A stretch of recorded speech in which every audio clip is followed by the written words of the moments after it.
Hello everyone, my name is Adam Winrich and this is a video essay about swivel handle bullwhips.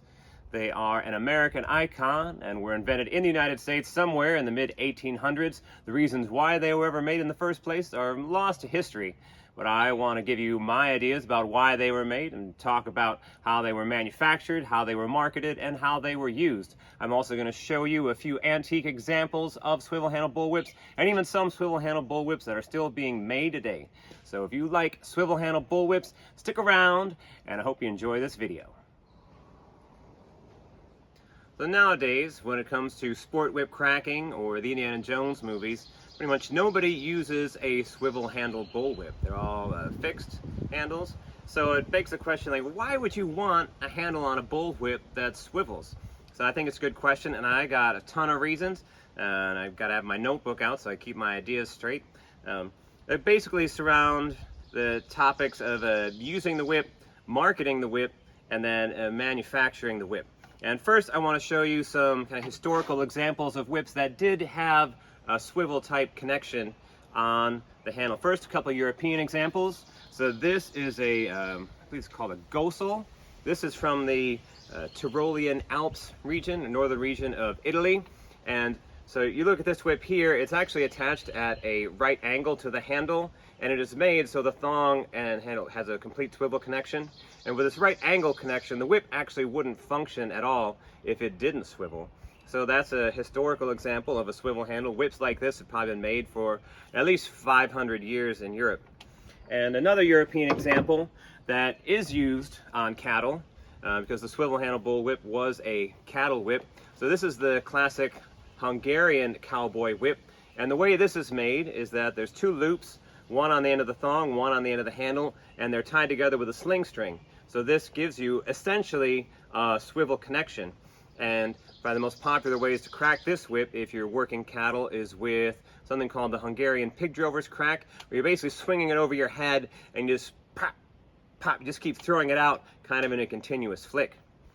So those are European examples of swivels.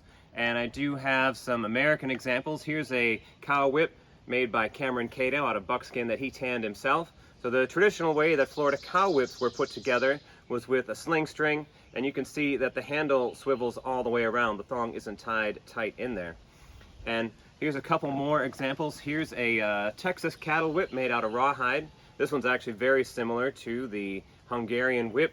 And then here are a couple older examples that are a little bit more rare. Kind of relics right now. This is a classic two-piece cattle whip, and you can see it's two interlocking loops, and the way these go together, the handle actually does swivel. Probably when it was new, it easily swiveled all the way around.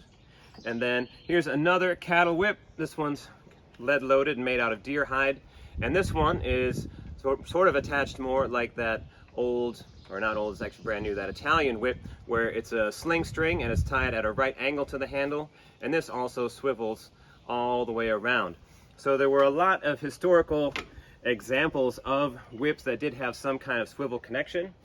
So what I would say is that you'd have a lot of people, if they use whips like that, would be used to the whip swiveling in relation to the handle. Probably if they picked up a fixed handled whip that they would notice it doesn't swivel, and they'd be like, well, this is not what I'm used to. I want something more like what I'm used to. And if I've learned anything in my 30-year career as a whip cracker and whip maker, what people get used to when it comes to whip cracking is super important and will definitely govern what they want to buy. So that talks about some historical examples and what people were used to. Also, some things I'll just mention about using the whip. And now these are just some conjectures. So one thing about using a swivel handle bullwhip compared to a fixed handle bullwhip is that if it swivels, you can grab the handle anywhere, and theoretically the thong will automatically align with the bias of the thong when you throw it out. So every whip when it's made, or most every whip when it's made, has a specific way that it wants to coil up. So that's called the bias. And then normally when you're cracking the whip, you would have to pick up, say, a fixed handle bullwhip and align your handle, or align your hand specifically with the bias to get the best functionality out of the whip. But with a swivel handle, you can grab that handle just any which way and it'll swivel right around exactly to where that thong needs to be. And I sort of changed my accent there because that would be a good marketing point for selling people on a swivel handle bullwhip. And then one thing about using the whips with the swivel is that most swivel handle bullwhips are like 10 foot, 12 foot, 14 foot, and working cattle, most of them were thrown out with just an overhand flick, pop, and you just throw it overhand, bang, bang, bang. And I'd say to do that crack, you don't need a swivel handle, but you certainly feel the whip swiveling in your hand when you're throwing it out. So it's something that if somebody got used to a swivel handle when they were cracking a whip like that, they would probably want to keep buying swivel handled whips. So that's talking about the using of a swivel handled whip. And now I want to talk about the marketing ideas of maybe why you would want to have a swivel handle back in the day when whips were being sold out of like Sears Roebuck catalogs and stuff. First, for marketing, you could market it as a Victorian Industrial Revolution era mechanical improvement. It's like new and improved. During the Victorian era, there were lots of mechanical inventions being made, including, probably one of the most famous ones, Samuel Colt's revolver. And this is actually an original Colt revolver from the 1850s. So you can see with that revolving cylinder, which actually predated Colt, but he patented the idea of the indexing cylinder where you cock the hammer and then the cylinder revolves around to the next shot. So you could take this revolving idea and be like, which was really popular and new in the 1850s for a lot of people, and take that revolving idea and apply it to the revolving handle of the bullwhip. So that kind of helps in marketing. Revolving handle sounds better and more modern than a fixed handle. And it looks and sounds sophisticated. If you tell somebody, well, you can get this fixed handle bullwhip over here, it's not going to move around, but this one revolves and looks good, adds an extra layer of detail to the whip.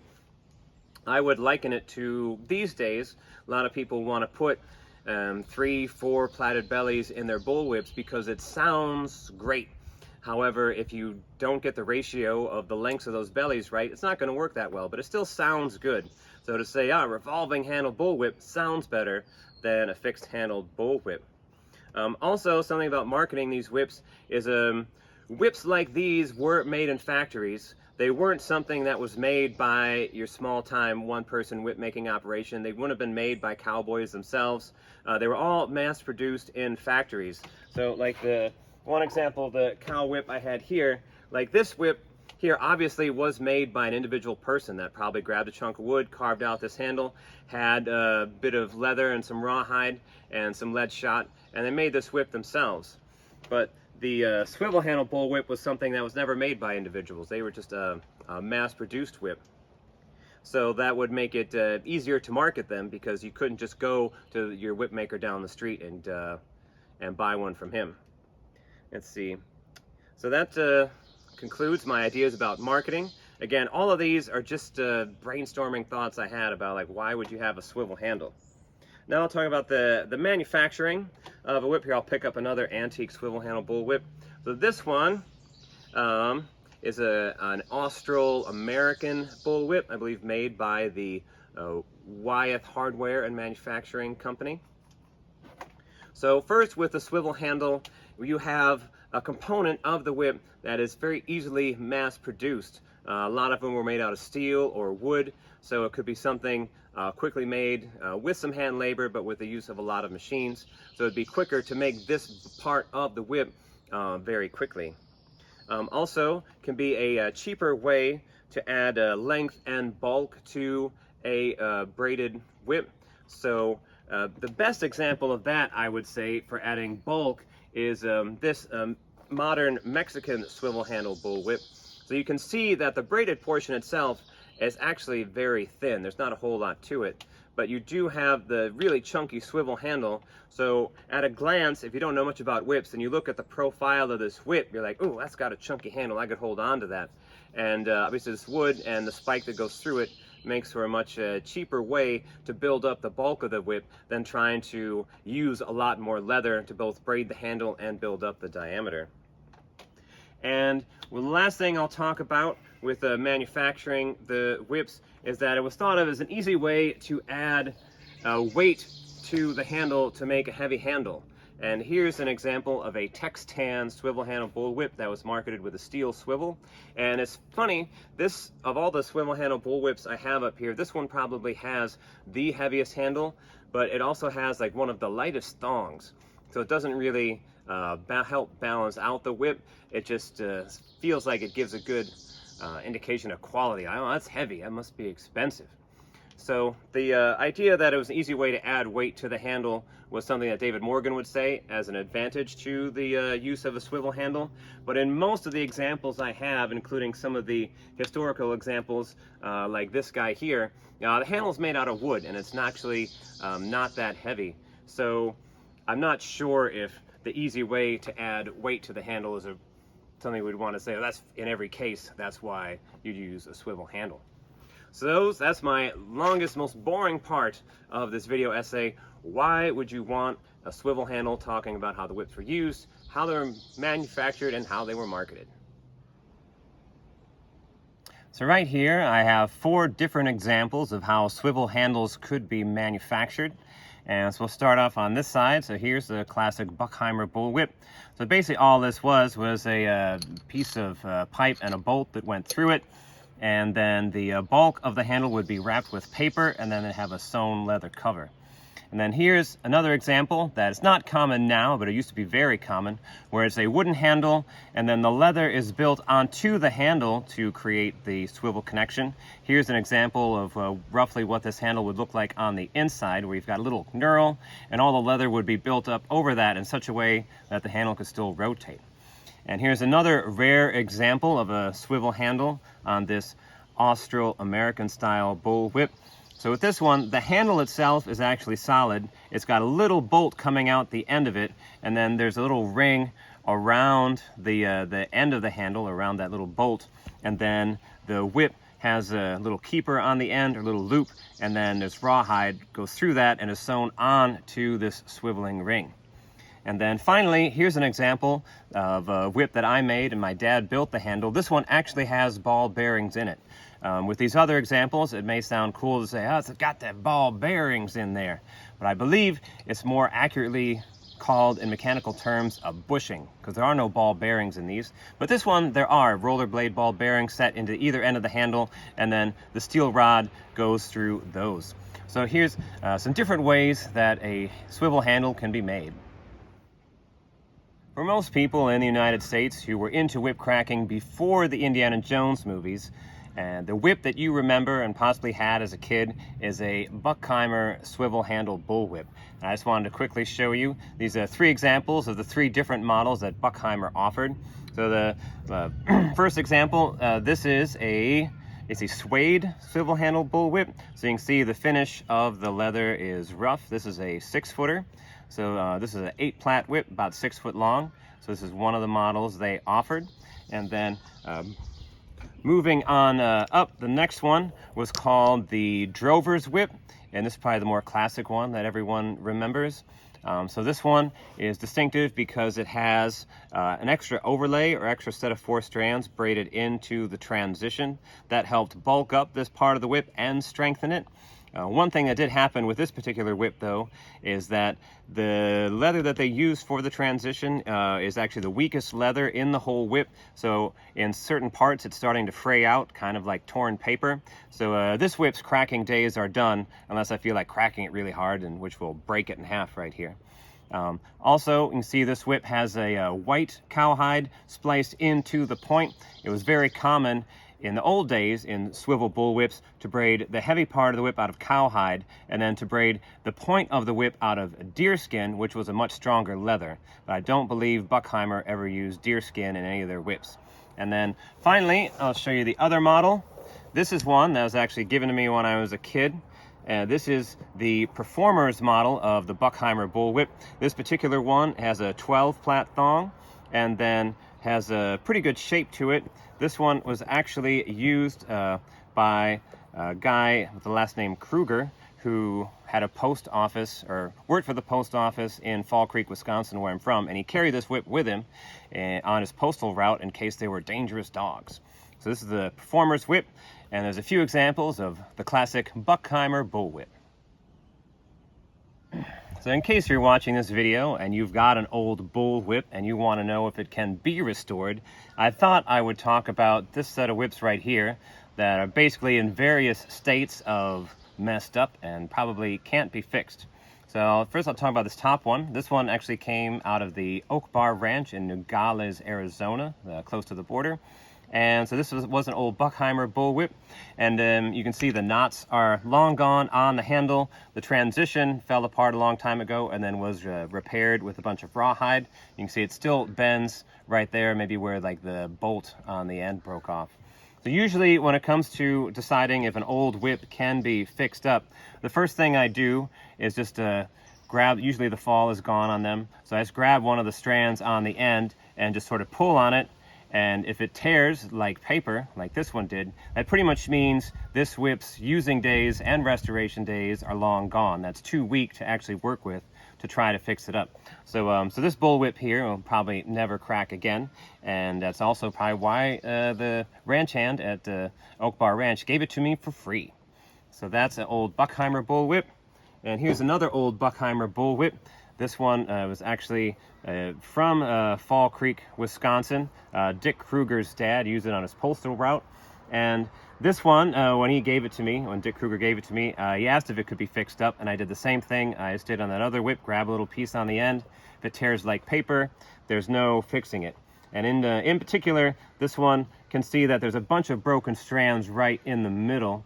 So it basically means the leather that was originally used for this whip wasn't going to stand the test of time.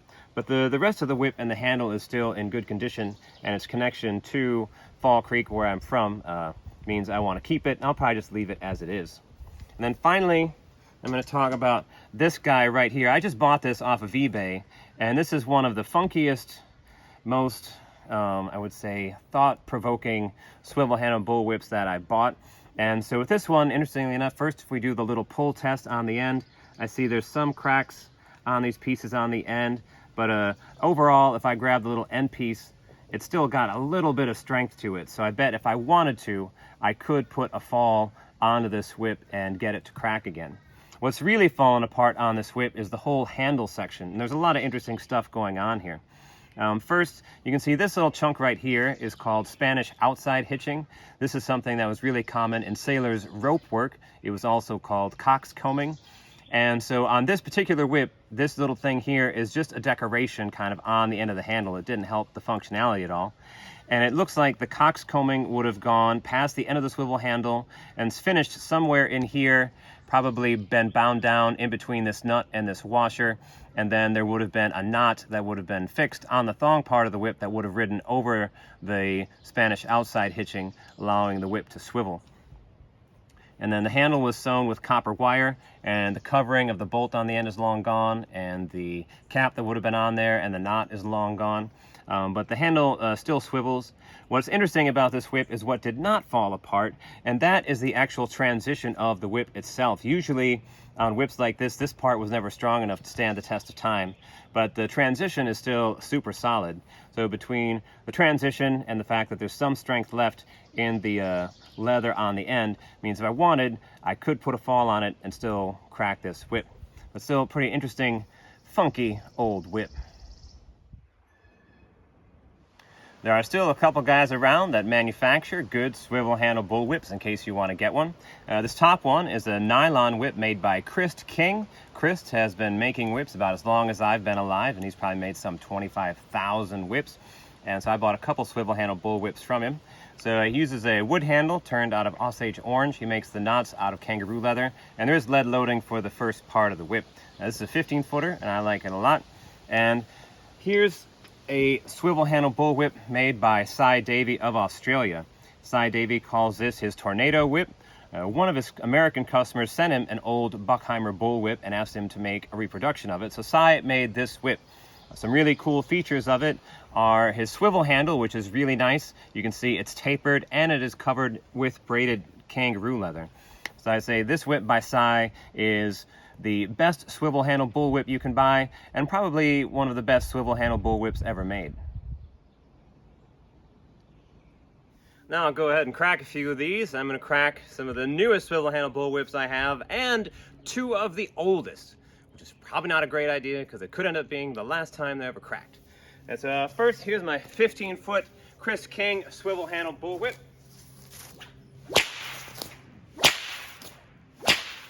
And that there is how most swivel handle bullwhips would have been cracked when they were trying to move cattle. So it's just a continuous overhand flick. And it's really when I bring the whip down and back here that I can feel the handle swiveling.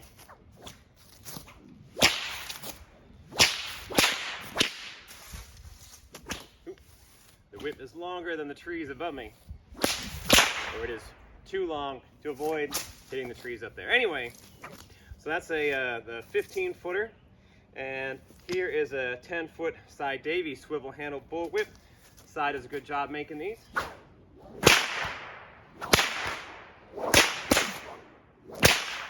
That cracks pretty good. It's got a real free movement in the swivel. And one thing I would mention is, when I'm throwing the whip overhand like this, I said I can really feel the swiveling action of the handle. But I'm going to quick crack a 12-foot David Morgan bullwhip, because I want to say that even though the swivel sounds really interesting, when it comes to doing overhand flicks,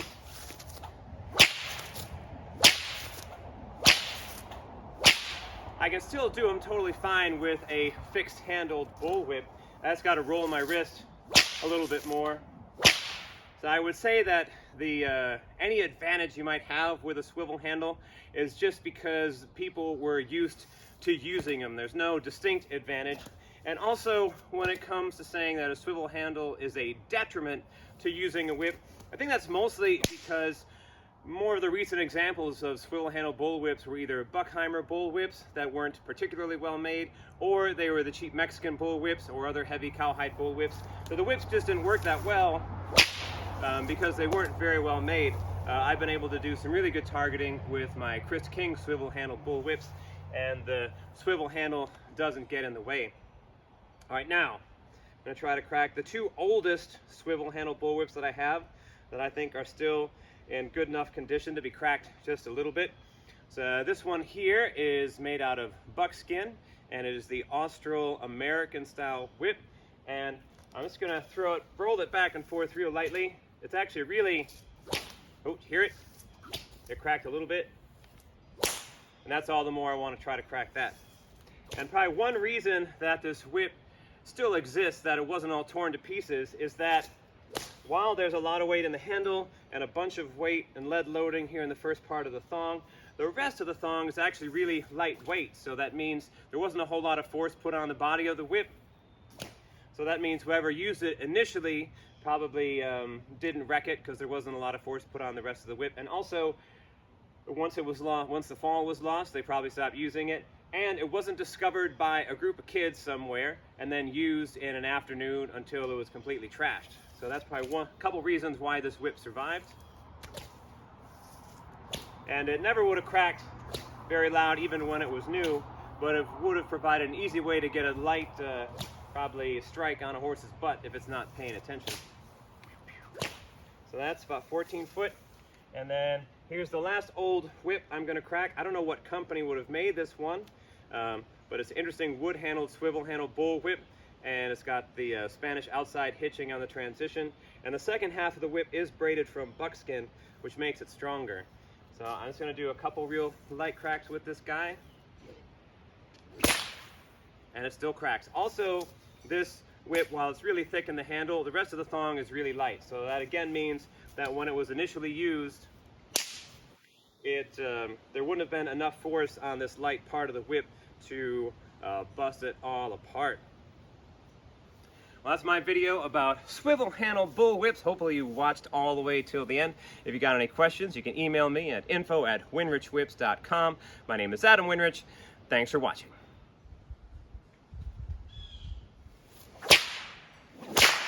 Now, there's a lot of reasons that want a swivel handle. First, it allows you to crack a whip around corners, because cattle are always around corners. It also compensates for the rotation of the earth. It can act as a windsock to determine wind direction and velocity. And also the handle makes a nice little forearm roller for your tired forearms after cracking the whip all day.